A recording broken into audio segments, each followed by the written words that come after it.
बूढ़ी माँ कुछ सोच रही थी। वह चुप क्यों बैठी है जबकि वह सभी को हंसते हुए देखा करती थी। आज वह बूढ़ी माँ बहुत खामोश लग रही थी। ऐसा लगता था कि उसके जीवन में कुछ भी अच्छा नहीं हो रहा। वह क्या सोचती है कुछ समझ नहीं आ रहा था, बट उसकी आंखें नम थी। वह कुछ कहती थी बट हम समझ नहीं सकते हैं। वह क्या बताना चाहती थी, उसे क्या लगता था, यह बात पता नहीं थी। वह अकेली थी, उसके पास कोई भी नहीं था।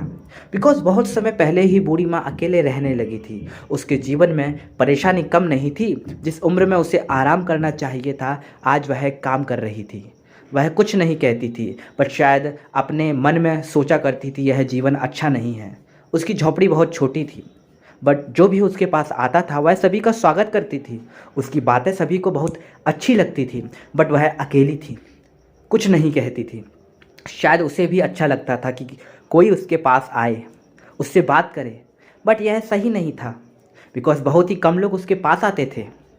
वह बूढ़ी माँ को जानते थे, बट उनके पास कोई नहीं रुक सकता था। एक दिन वह बूढ़ी माँ जंगल में लकड़ी लेने जाती है।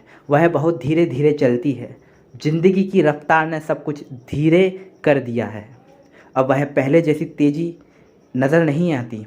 यह बुढ़ापे का जीवन परेशानी लेकर ही आता है। इसके काम भी बहुत मुश्किल होता है, बट काम नहीं करेगा इंसान तो कुछ भी नहीं होगा।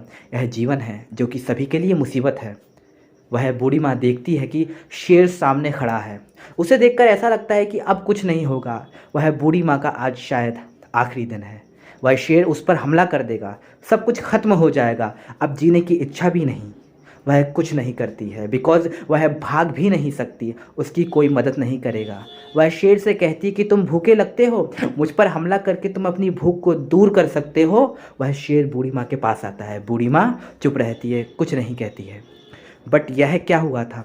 आज बूढ़ी माँ ने पहली बार ऐसा देखा था। यह तो हो ही नहीं सकता। वह शेर उस बूढ़ी माँ के पास आता है, बूढ़ी माँ के पैर के पास बैठ जाता है। यह देखकर वह सोचती है यह कैसे हो गया?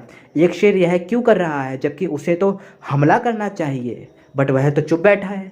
बूढ़ी माँ के पास कुछ खाने को था। वह उस खाने को अपने साथ लाई थी। शायद यह शेर को अच्छा लगेगा। उस खाने को शेर खाता है। कुछ समय बाद वह शेर चला जाता है। वह कुछ भी नहीं कर कहता है।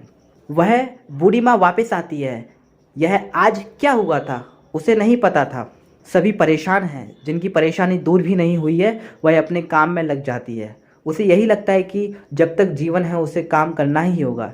वह अपने जीवन से परेशान ज़रूर है, बट जब तक भगवान ने उसे समय दिया है वह काम करती रहेगी। यह कहानी हमें कुछ कहती है।